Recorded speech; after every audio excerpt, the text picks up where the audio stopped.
जय हिंद दोस्तों, global affairs में आप सभी का स्वागत है। मैं सलमान। कल रात भर इंडिया ने स्ट्राइक किया अगेंस्ट पाकिस्तान एग्रेशन, जब पाकिस्तान ने 8:30 बजे कल रात से जम्मू, पठानकोट और एडजॉइनिंग एरियाज़ में ड्रोन्स के थ्रू अटैक करने की कोशिश की, जिसे S-400 और आकाश एयर डिफेंस सिस्टम ने न्यूट्रलाइज़ किया।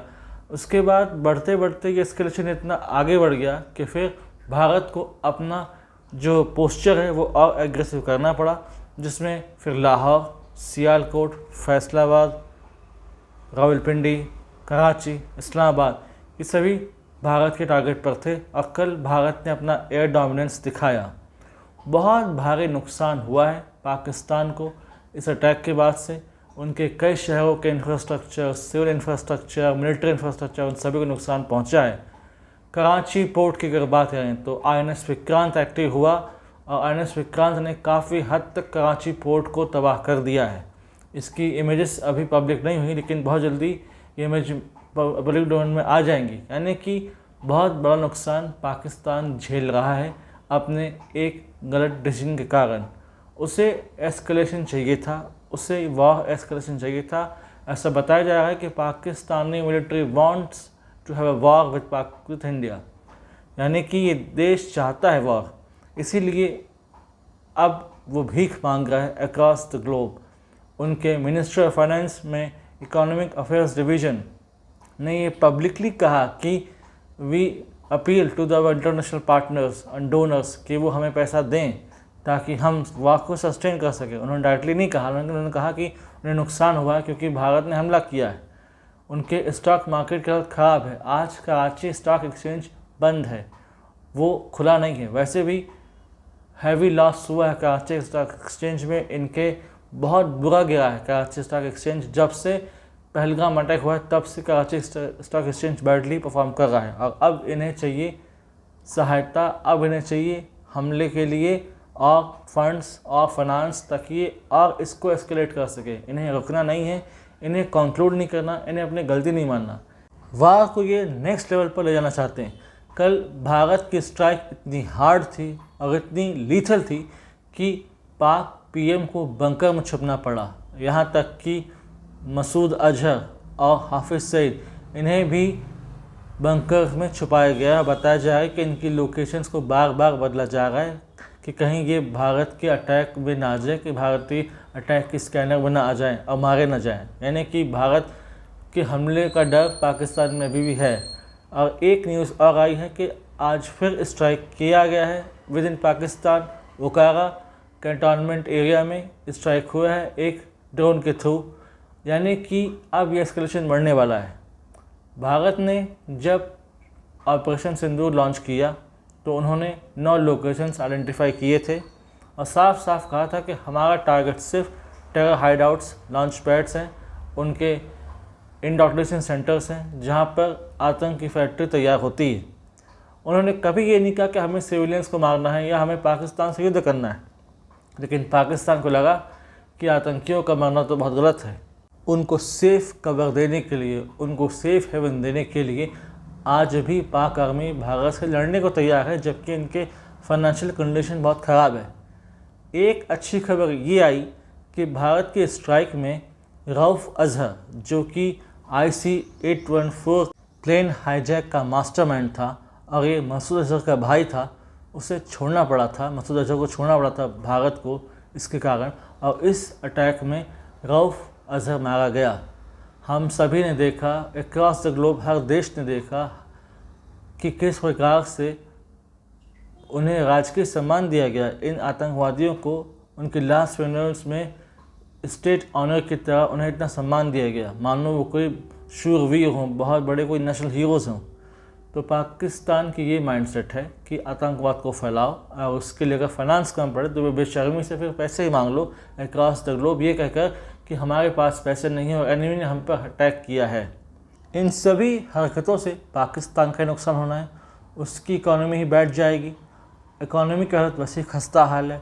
इन्फ्लेशन अपने हाइक पर है, 30% तक पहुंच चुका है इन्फ्लेशन इन पाकिस्तान, और बहुत जल्दी ये हाइपर इन्फ्लेशन में जाएगा। जब ये 50% क्रॉस कर देगा तब ये हाइपर इन्फ्लेशन में भी बदल जाएगा।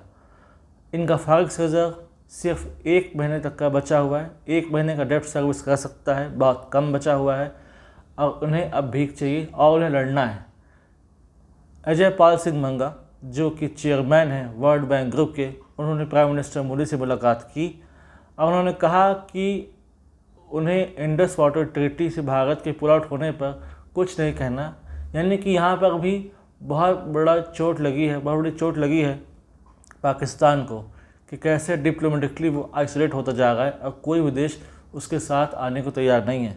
JD Vance, vice president of United States of America, उन्होंने ये कहा कि हम भारत को कंट्रोल नहीं कर सकते, पाकिस्तान डीएस्केलेट करे, पाकिस्तान में आतंकी फैक्ट्रियाँ हैं।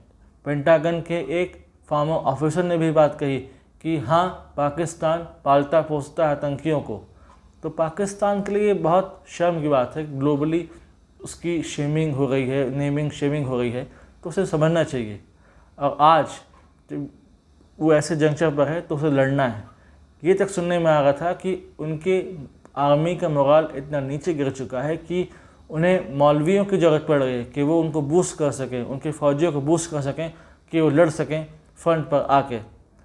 कल रात भर हैवी स्ट्राइक करता रहा भारत, कराची, रावलपिंडी, इस्लामाबाद, लाहौर, कई जगह हमले हुए और बहुत ज़्यादा नुकसान हुआ है, यानी कि 10 गुना ज़्यादा असर्टिव मैनर में भारत ने स्ट्राइक किया है और ये शो करने की कोशिश की है कि अब हम चाकू छोड़ेंगे नहीं, यानी कि जस्ट लाइक इजराइल, जैसे इजराइल अपनी पोस्टरिंग दिखाता है एक एग्रेसिव, ये बहुत जरूरी था। बालाकोट, उरी, पठानकोट, पहलगाम, इन्होंने मजाक समझ रखा था। हमारी शालीनता को, हमारी जो आग्रह करने की आदत है उसको उन्होंने समझ रखा था कि ये कुछ नहीं है, बस कुछ समय बाद लोग भूल जाएंगे।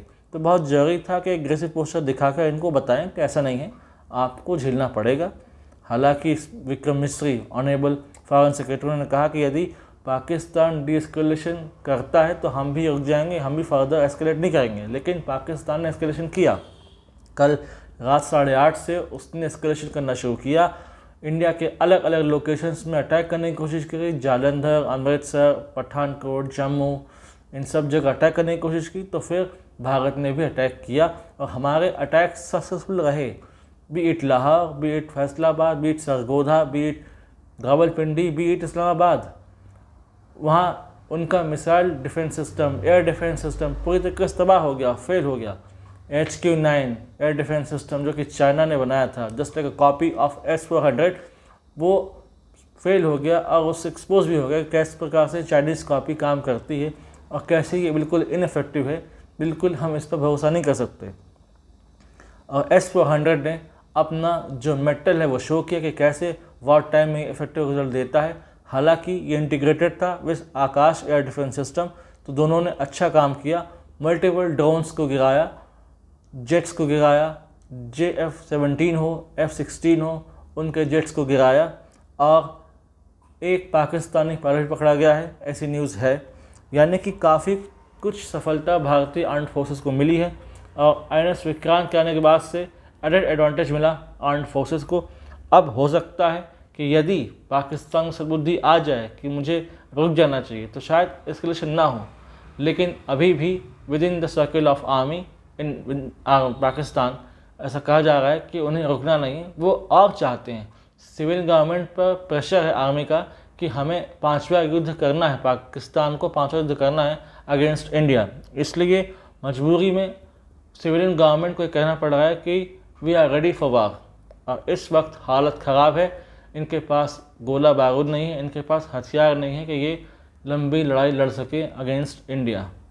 तो अगर इनको यही तय कर लिया है इन्होंने कि अब इन्हें सुसाइड ही करना है और 4 दिन में युद्ध ख़त्म कर लेना है, तो हो सकता है भारतीय आर्म्ड फोर्सेस आसानी से कंक्लूड कर देगी बात और रिजल्ट वही होगा, defeat of Pakistan.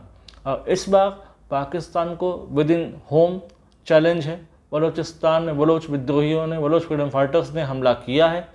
In the Pakistan की चौकियों पर हमला किया, 14 चौकियाँ उन्होंने कब्जा ली और उनका ये कहना है कि अब पूरे बलूचिस्तान पर उनका अधिकार है, उनका कंट्रोल है। यानी कि वर्चुअली अगर देखें तो Balochistan is no more the part of Pakistan. यहाँ पूरी तरीके से पेनिट्रेशन हो गया है BLA का और उनके एसोसिएटेड ग्रुप्स का। तो कुल मिला के it is a very shameful event for Pakistan, और उसे चाहिए कि वो अब डिस्कलेट करे और ऐसे एस्केलेशन से बाज आए, अदरवाइज़ इन लॉन्ग रन उसे नुकसान झेलना होगा। अब ये military administration, civil administration, political elite पर निर्भर करता है कि उन्हें क्या चाहिए। उन्हें पीस हार्मनी चाहिए या फिर डिस्ट्रक्शन चाहिए। पीस हार्मनी मांगेंगे तो पीस हार्मनी मिलेगी, लेकिन अगर डिस्ट्रक्शन चलेंगे तो 10 गुना ज़्यादा डिस्ट्रक्शन उन्हें मिलेगा। अब ये उनके पर डिपेंड करता है। Let's see what happen next. लेकिन इस संबंध में अगर कोई अपडेटेड इन्फॉर्मेशन आती तो मैं आप लोगों के लिए एक सेपरेट वीडियो बना दूंगा। Do like, share, subscribe the video and widely spread this video for the knowledge of people. यदि आप हमसे जुड़ना चाहते हैं तो आप इंस्टाग्राम, टेलीग्राम के थ्रू हमसे जुड़ सकते हैं। इसका लिंक डिस्क्रिप्शन में है, आप जाइए और उसे ज्वाइन कीजिए और इस फैमिली का हिस्सा बनिए। प्रोपगेट कीजिए कि नॉलेज, ताकि लोग समझ सके कि इस वक्त क्या चल रहा है और क्या स्थिति है इंडिया पाक कॉन्फ्लिक्ट की। Thanks for watching. जय हिंद, जय भारत।